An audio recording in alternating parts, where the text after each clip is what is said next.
오늘 말씀 같이 함께 보겠습니다. 야고보서 1장 17절 말씀에서 18절, 그리고 로마서 11장 16절 말씀 함께 우리 한 목소리로 읽겠습니다. 온갖 좋은 선물과 모든 완전한 은사는 위에서 곧 빛들을 지으신 아버지께로부터 내려옵니다. 아버지께는 이러저러한 변함이나 회전하는 그림자가 없으십니다. 그는 뜻을 정하셔서 진리의 말씀으로 우리를 낳아주셨습니다. 그리하여 그는 우리를 피조물 가운데 첫 열매가 되게 하셨습니다. 만일 은혜로 된 것이면 행위로 말미암지 아니니 그렇지 않으면 은혜가 은혜되지 못하느니라. 아멘. 오늘 말씀은 은혜 받은 자의 책임이라는 제목으로 함께 말씀 나눕니다. 은혜는 구약 성경에서 세 가지의 명사로 나타납니다. 첸이라는 단어, 라임이라는 단어와 헤세드라는 단어로 나타나는데, 첸은 이제 하나님이 경건하고 또 의롭고 또 하나님의 사람들이 어떤 어려움과 또 힘든 상황 가운데서 하나님께 간구하고 구하는 것들에 대해서 하나님이 들으시고 그들을 궁휼함으로 말미암아서 하나님 베푸시는 그러한 호의를 의미합니다. 하나님께 속한 사람들에게 주시는 하나님의 그 놀라운 호의와 은혜를 첸이라고 합니다. 그래서 대부분 첸은 믿음이 장성한 자들에게 부어지는 하나님의 은혜라고 할 수 있고요. 두 번째 라임은 죄를 심판하고 또 죄에 대한 그러한 형벌이 있을 수밖에 없지만 그 죄를 사해지고 용서하는 그러한 은혜가 있게 되어지는 것이죠. 죄인들의 죄를 사하고 또 하나님의 자녀를 삼으시고 하나님의 자녀들이 하나님의 그러한 뜻대로 행하지 못하는 그러한 실수들과 죄들에 대해서 용서하는 그러한 일들을 하게 되는데, 이러한 죄에 대한 용서가 라임임이라고 할 수 있습니다. 세 번째 헤세드는 사랑으로부터 나오는 그러한 궁휼한 은혜를 말합니다. 그래서 부족하고 연약하고 지혜가 없는 자를 하나님이 사랑하셔서 그를 궁휼히 여김으로 말미암아 은혜를 베푸시는 것을 헤세드라고 합니다. 그래서 부모님이 자녀를 사랑하기 때문에 연약하고 부족하고 또 어리다 할지라도 그 어린 자녀들이 많은 실수들을 함에도 불구하고 그거에 개의치 아니하고 여전히 호의와 사랑을 베푸시는 그러한 은혜가 헤세드라고 할 수 있습니다. 세 가지의 은혜를 우리가 나눴는데 우리 모두가 다 이러한 하나님의 은혜들을 여러분들 경험해 봤을 것입니다. 이러한 은혜들이 있기 때문에 우리가 구원을 얻을 수 있고 은혜 안에서 성장할 수 있고 하나님 안에서 또 소망을 바라볼 수 있게 되어지는 것이죠. 은혜는 선물이라고 할 수 있습니다. 노력을 하지 않고 마땅한 그러한 일들을 하지 않았음에도 불구하고 나를 사랑함으로 주어주는 그러한 선물과 같은 것입니다. 이렇게 하나님은 은혜라는 그러한 방식으로 하나님은 역사하시는데 이것은 세상과는 다르죠. 세상은 어떻게 해요? 이제 실력 있고 능력 있고 또 혼자 힘으로써 평가를 받고 잘하게 되면 거기에 대한 보상을 주는 일들을 하게 되어지죠. 또 못하면 못하는 대로 어려움을 겪게 되는 일들이 일어나게 되죠. 자, 그러나 하나님은 은혜라는 방식으로 일을 하게 되는데, 우리가 성경에서 보듯이 어떤 주인이 일꾼들을 데려와서 포도원에 이제 들여보내게 되는데, 아침부터 나가서 일꾼들을 불러서 이제 포도원에 이제 보냈는데 저녁 5시가 되도록 일하지 않고 자기를 누가 써줄까 기다리는 일꾼이 있었습니다. 그래서 그 주인은 이제 1시간밖에 안 남은 그런 상황에서 그 일꾼조차도 포도원에 집어넣어서 1시간 일을 했는데 그 1시간 일한 사람도 하루의 일당을 전부 다 지불하는 일들을 하시는 것들을 보게 되는데 바로 이것이 은혜라고 할 수 있습니다.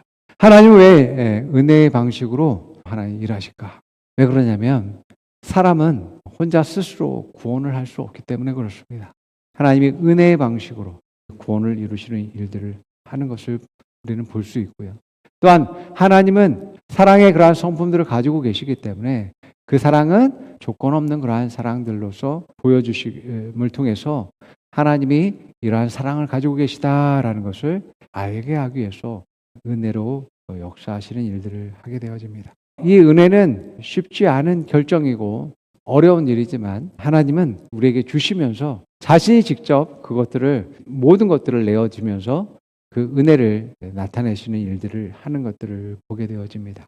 또 뿐만 아니라 하나님은 모든 일에 있어서 하나님이 역사하시고 하나님이 함께 하시고 하나님이 이루신다라는 것들을 보여주기 위해서 은혜라는 도구로서 사용하게 되어집니다. 사람의 능력을 가지고서 그래 너 능력 좋네 이 일들을 해봐라고 했을 때 그 일들을 이제 사람들이 놀라운 성과들을 이루게 되어지게 되면 내가 능력이 있어서 내가 실력이 있어서 이 일들을 하게 된 거야라고 자기 자랑으로 삼을까봐 하나님은 하나님의 은혜의 방식으로 일하신다라고 말씀하고 있음을 우리가 보게 되어집니다. 오늘은 우리가 은혜를 나누면서 내가 어떤 은혜를 받은 사람인지 어떤 사랑을 받은 사람인지 한번 생각해보고 또 여전히 지금도 내게 은혜가 필요한가를 살펴보면서 그러기 위해서 내가 또 어떻게 은혜를 받고 누릴 수 있는 방법은 무엇인지 함께 나누려고 합니다.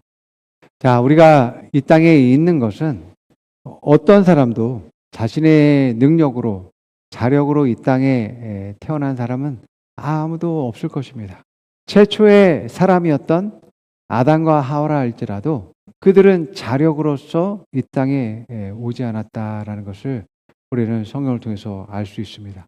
하나님이 그들을 지으시고 그 코에 하나님의 생명을 불어넣어서 살아있는 그러한 영적 존재가 되어졌다라고 성경은 말하고 있습니다. 저처럼 최초의 그러한 사람도 자력으로서 이 땅에 있는 존재가 아니었습니다. 그래서 사람은 혼자 힘으로 이 땅 가운데 있을 수도 없고 또 설 수도 없고 살아갈 수 없는 존재다라고 말씀하고 있는 것이죠. 정말 하나님의 은혜로 또 부모님의 그러한 수고로 우리가 이 땅 가운데 있고 양육을 받고 교육을 받고 성장했습니다. 그렇기 때문에 우리 모두는 은혜 받은 사람이라고 할 수 있습니다.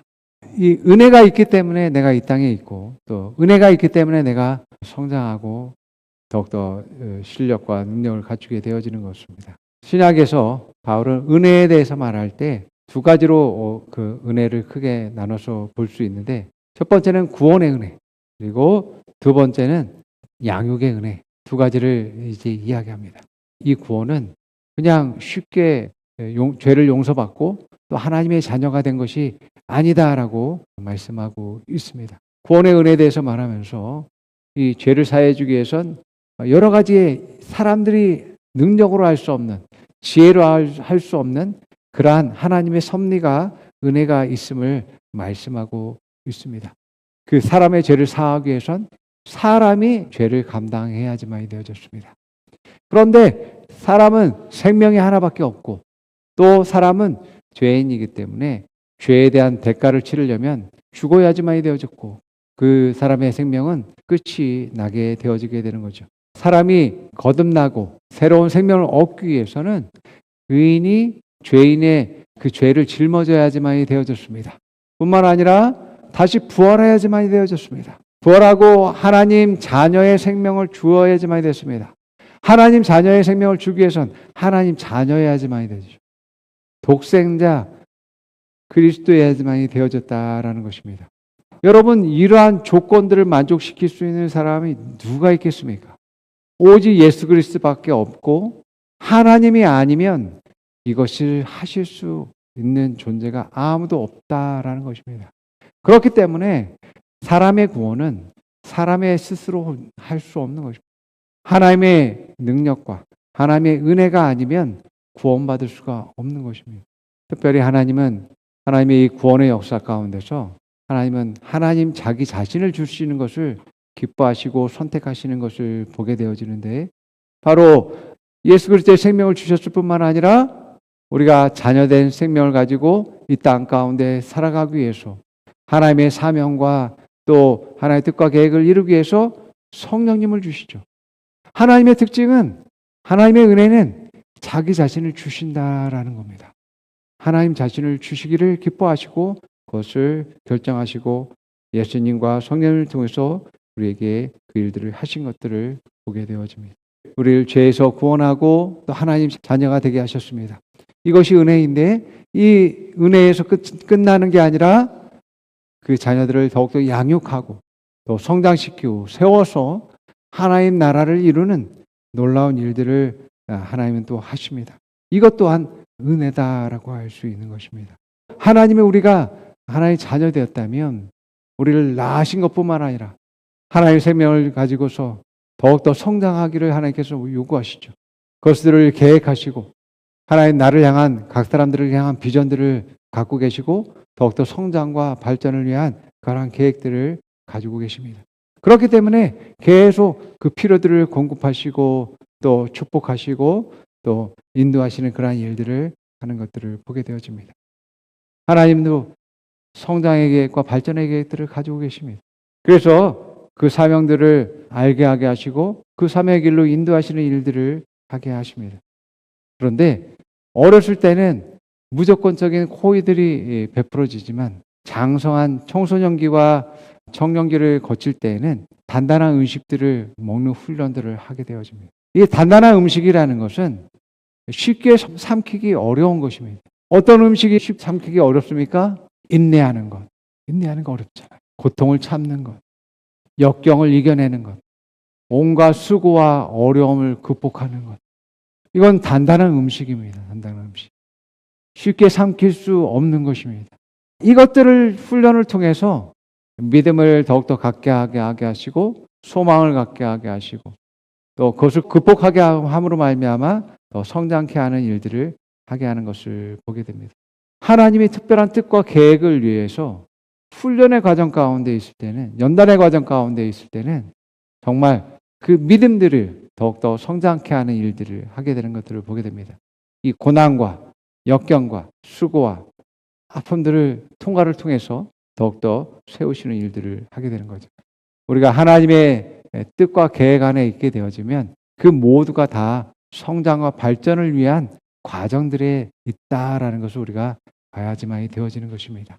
우리를 이 땅 가운데 두시고 하나님의 뜻과 분명한 목적들을 이루기 위한 목적들을 가지고 계신다면 우리가 겪는 모든 어려움과 고난과 역경의 문제는 우리의 발전을 위해서 존재하는 것임을 여러분들 기억하기 바랍니다. 아멘. 자, 그래서 여러분들이 단단한 음식을 먹을 수 있어야지만이 되어지고 또 자녀들에게도 마찬가지입니다. 우리 자녀들에게 이런저런 일들이 문제들이 생길 겁니다. 얘는 도대체 왜 이러는가? 얘는 또 왜 이 상황 가운데 왜 이러는가?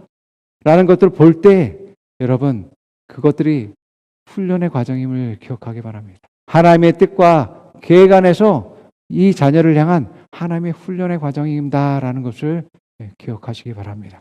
그래서 우리가 놓치지 말아야 될 것은 하나님의 분명한 뜻과 계획 안에 있고 또 하나님의 인도한 방향으로 나아갈 수 있도록 하는 것입니다. 그러나 그 상황 가운데서 여러 가지 일들을 겪으면서 세워지고 성장하고 또 발전하게 되어지는 것을 우리가 더 보게 되어집니다. 그럴 때에 우리는 더욱더 기쁨과 감사로 하나님께 나아가게 되어지는 거죠. 우리가 어렸을 때부터 부모의 양육과 또 교육과 또 돌봄을 받습니다. 그렇듯이 은혜는 위로부터 아래로 흐르게 되어 있습니다. 은혜나 또 축복이나 또 구원, 하나님이 주신 어떤 직분, 영광, 이런 모든 것들은 위로부터 아래로 내려오게 되어 있습니다. 그래서 위의 권세로부터 아래 권세로 내려오게 되어 있기 때문에 우리는 이 원리에 따라서 내가 거기에 합당한 사람이 되어야지만 됩니다. 내가 그것들을 거부하게 되면 다음 순위에 있는 사람이 그것을 받게 된다라는 것을 기억하기 바랍니다. 유대인들이 예수님을 거부하고 복음을 거부했을 때 이방인들에게 복음이 전파되어지게 되고 그들이 축복을 받는 일들이 일어나게 된 것들을 우리가 보게 되어지죠. 이 은혜 역시 마찬가지로 그렇다라는 것입니다.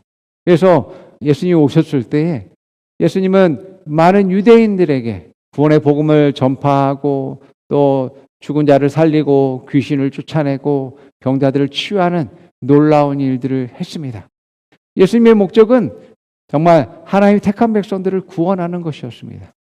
그런데 예수님을 보고 나서 이방인들도 자기들이 예수님의 그러한 은혜를 받기 원하기 했습니다. 하나님의 구원을 맛보기 원했습니다. 자기의 삶의 문제를 해결받기 원했습니다. 그래서 수로보니게 여인이 예수님에게 와서 이제 자기의 딸을 귀신으로부터 구해달라고 요청을 합니다. 너무 애걸하게 간청하니까 제자들로 이 여인을 돌봐달라고 예수님에게 부탁합니다. 그런데 예수님은 자녀들을 위한 이 빵을 개들에게 줄 수 없다라고 이야기합니다. 그랬더니 이 여인이 개들도 주인의 상에서 떨어지는 그 부스러기를 먹습니다라고 이제 말하면서 부스러기 구원을 요구하는 것입니다. 그러자 그 믿음을 보고서 예수님이 귀신 들린 그 딸을 치유하시는 일들을 하게 되는 것들을 보게 됩니다. 마가복음 7장 25절 30절 우리 한번 읽어볼게요. 악한 귀신 들린 딸을 둔 여자가 곧바로 예수의 소문을 듣고 와서 그의 발 앞에 엎드렸다. 그 여자는 그리스도람으로서 시로페니케아 출신인데 자기 딸에게서 귀신을 쫓아내달라고 예수께 간청하였다. 예수께서 그 여자에게 말씀하셨다. 자녀들을 먼저 배불리게 먹여야 한다. 자녀들이 먹을 빵을 집에서 개들에게 던져두는 것은 옳지 않다. 그러나 그 여자가 예수께 말하였다. 주님, 그러나 상 아래에 있는 개들도 자녀들이 흘리는 부스러기는 얻어먹습니다. 그래서 예수께서 그 여자에게 말씀하셨다. 내가 그렇게 말하니 돌아가라. 귀신이 내 딸에게서 나아갔다. 그 여자가 집에 돌아가서 보니 아이는 침대에 누워있고 귀신은 이미 나가고 없었다. 예, 그렇습니다. 은혜는 위로부터 흘러나오고 축복도 마찬가지고 위로부터 아래로 흘러가게 되어 있습니다.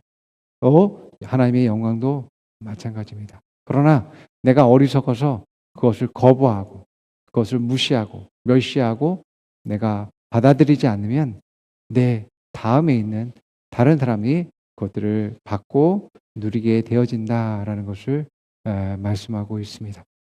평안도 마찬가지입니다. 마태복음 10장 12절에 14절 말씀, 이 말씀도 읽어봅니다. 너희가 그 집에 들어갈 때 평화를 빈다고 인사하여라.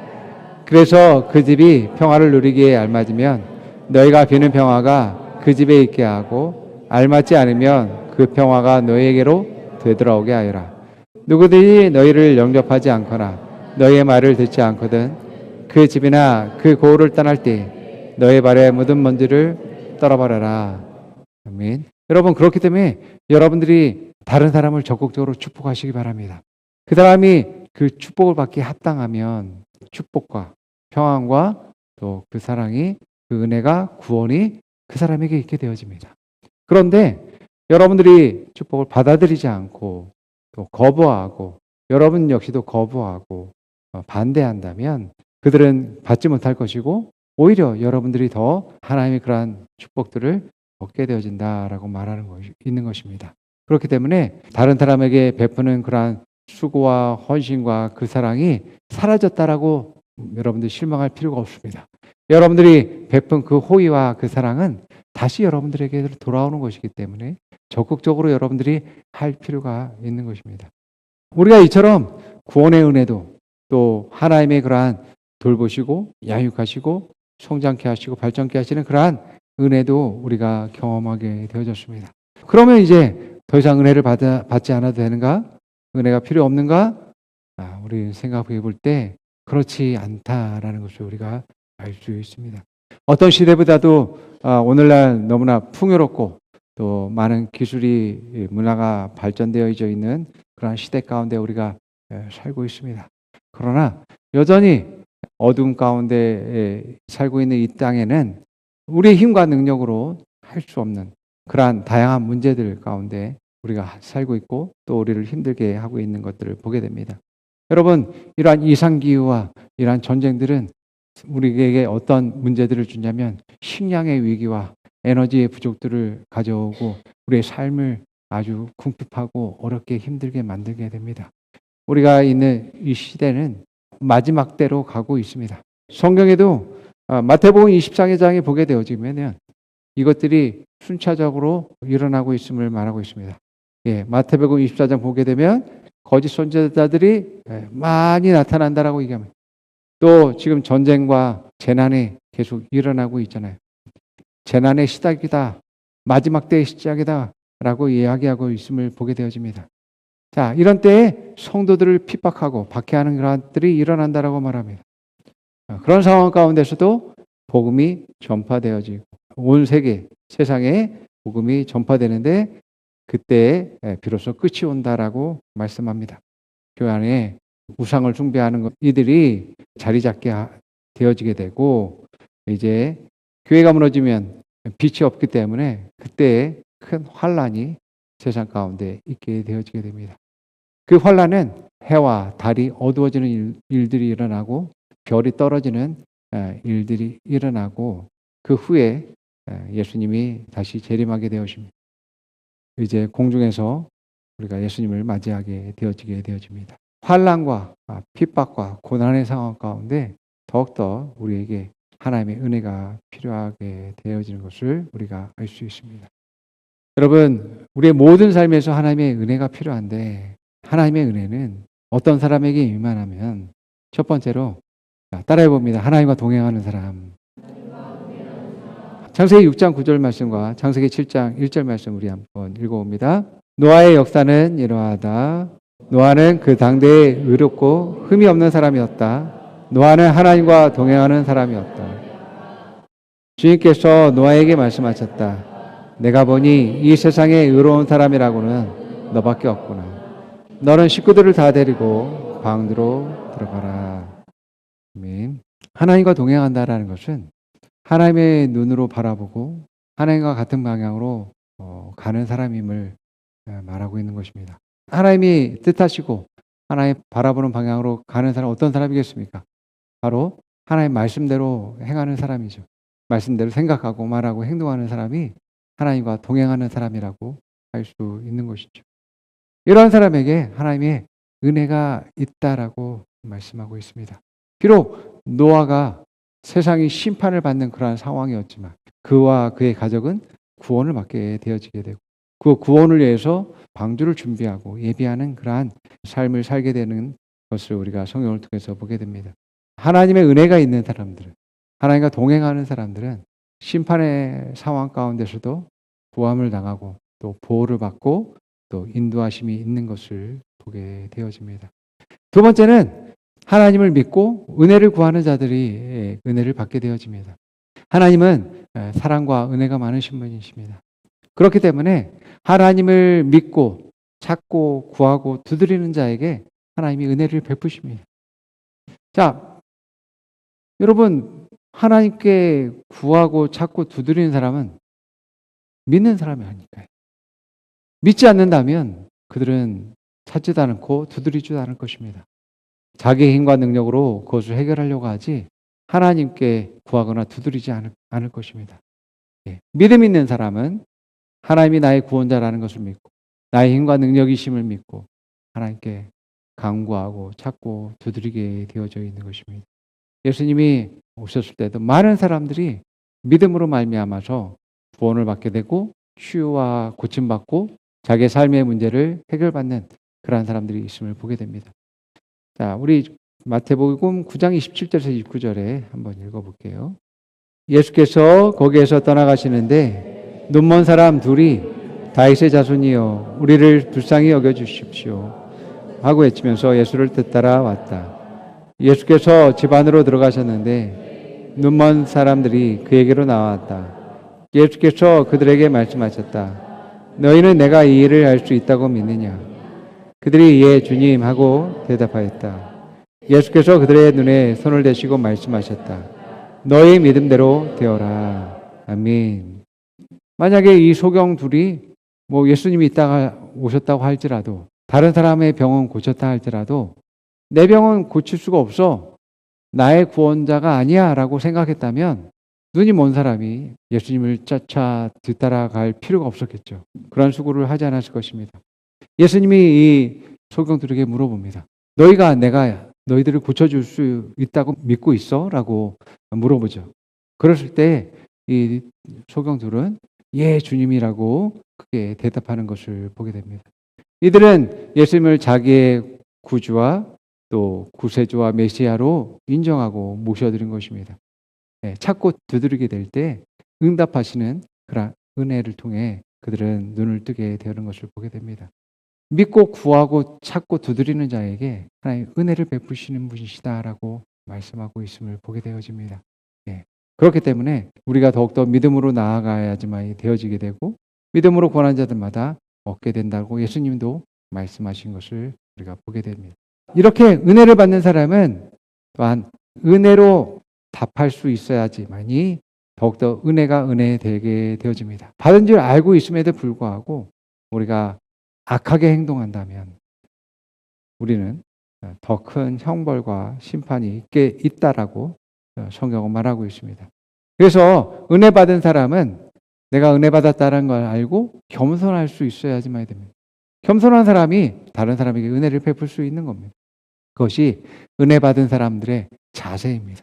그래서 예수님은 1만 달란트 빚진 자와 100데나리온 빚진 자의 비유를 말씀하시는데 1만 달란트 빚진 자가 주인에게 찾아와서 자기를 용서해 달라고 합니다. 1만 달란트 탕감을 받은 사람이 이제 용서를 받고 나가서 100데나리온 빚진 자를 용서하지 않았습니다.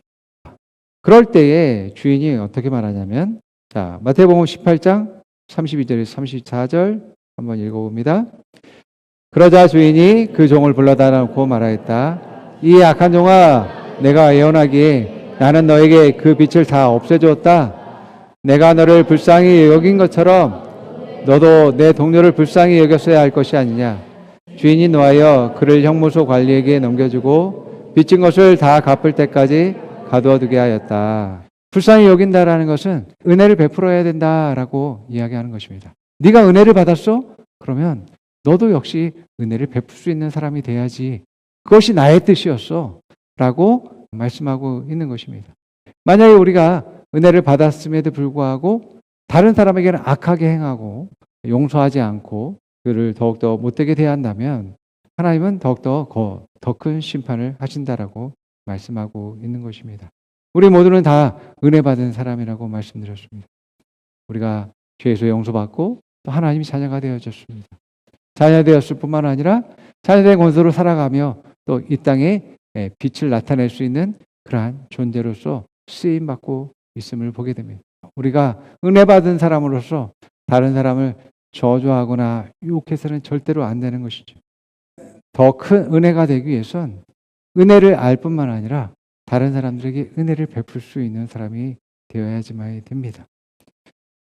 그래서 내가 이 자리에 세워진 것도 또 내게 이러한 능력을 주신 것도 또 이러한 은사를 주신 것도 이러한 축복을 주신 것도 이러한 형통함을 주신 것도 은혜다. 은혜이면 은혜롭게 사용해야죠. 인 것입니다. 많이 받았다고요? 놀라운 능력을 가졌다고요? 부러워하지 마시기 바랍니다. 그것을 제대로 사용하지 않으면 그것을 흘려보내지 않으면 더 큰 책망과 형벌이 있다라는 것을 깨달아야지만 되어집니다. 자, 마태복음 24장 43절과 45절에서 51절 읽어봅니다. 누가 신실하고 슬기로운 종이겠느냐? 주인이 그에게 자기 집 하인에게 통솔하게 하고 제때 양식을 내주라고 맡겼으면 그는 어떻게 하겠느냐? 주인이 돌아와서 볼 때에 그렇게 하고 있는 그 종은 복이 있다. 내가 진정으로 너에게 말한다. 주인은 자기 모든 재산을 그에게 맡길 것이다. 그러나 그가 나쁜 종이어서 마음속으로 생각하기를 주인이 늦게 오시는 거구나 하면서 종들을 때리고 술 친구들과 어울려 먹고 마시면 생각지도 않는 날에 뜻밖의 시간에 그 종의 주인이 와서 그 종을 처벌하고 위선자들이 받을 벌을 내릴 것이다. 거기서 슬피 울며 일해가는 일이 있을 것이다. 아멘. 주신 것에 대한 은혜를 감격하며 감사하며 그것에 또 다른 사람에게 베풀 수 있는 그러한 일들을 제대로 할 수 있는 사람이 더 큰 은혜를 맡게 되어지고 더 큰 직책과 또 주님이 주시는 능력과 은사와 많은 사람들을 맡기게 되어진다라고 말합니다. 우리가 하나님이 주신 축복과 은혜와 그 사랑들을 나누면 나눌수록 우리는 더 배가 되고 더 큰 은혜를 받게 되어지게 됩니다. 그래서 하나님 나라는 하나님이 주신 것을 계속 나누면 나눌수록 배가 되는 곱하기의 원리가 있습니다. 여러분, 오병의 기적 보았죠? 하나님의 나라의 원리는 그러한 원리 가운데 있습니다. 하나님이 주신 것을 떼어서 나눠주면 또 채워지게 되고, 나눠주면 또 채워지고, 나눠주면 또 채워주는 그러한 은혜가 있는 것이 하나님 나라의 원리입니다. 반대로 우리가 인색해서 내 스스로의 것을 감싸 안고 있으면, 내 것으로만 여기고 있고 내 주머니에만 넣어 있으면 그 은혜가 다른 사람에게 흘러가지 않고 누리지 못하게 되어지고 하나님 사랑을 알지 못하게 되어지게 되는 것입니다. 우리에게 주신 이유는 물론 나를 위한 목적도 있지만 다른 사람에게 축복하기 위해서, 다른 사람에게 하나님의 은혜, 사랑을 알게 하기 위해서 주신 목적도 있다라는 것을 깨닫고서 적극적으로 우리는 나눌 수 있어야지만 됩니다. 그럴 때 곱하기의 원리가 우리 삶에 적용됨으로 말미암아서 더 부유하게 되는 일들이 있게 되고 더 큰 하나님의 은혜를 누리게 되는 일들이 있게 된다는 것을 여러분들 기억하시기 바랍니다. 그래서 넉넉한 마음을 가지시기 바랍니다. 이게 내 능력과 내 실력으로 가진 게 아니라 하나님이 주시고 하나님의 은혜로 주신 거야. 이 은혜가 더하기 위해서 내가 계속 흘려보내야지.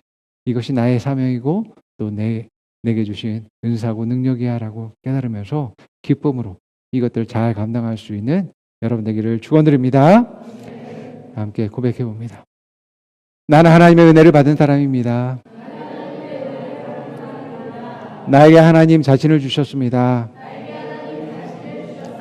하나님의 생명을 주셨습니다. 성령님을 주셨습니다. 나를 하나님 자녀 삼아 주셨습니다. 기쁨과 은사를 주셨습니다. 나는 축복과 형통을 받았습니다. 하나님과 동행하는 사람에게 은혜가 있습니다. 하나님 뜻대로 하는 사람에게 은혜가 있습니다. 믿고 구하는 자에게 은혜가 있습니다. 찾고 두드리는 자에게 은혜가 있습니다. 자, 옆 사람이 말해봅니다. 은혜 받았음을 기억하십시오. 겸손한 자세를 가지십시오. 다른 사람에게 은혜를 베푸십시오. 은혜 받은 책임을 다하십시오. 은혜를 나누고 베푸십시오. 곱하기 은혜가 있을 것입니다. 곱하기 은혜를 받으십시오. 당신을 축복합니다. 아멘.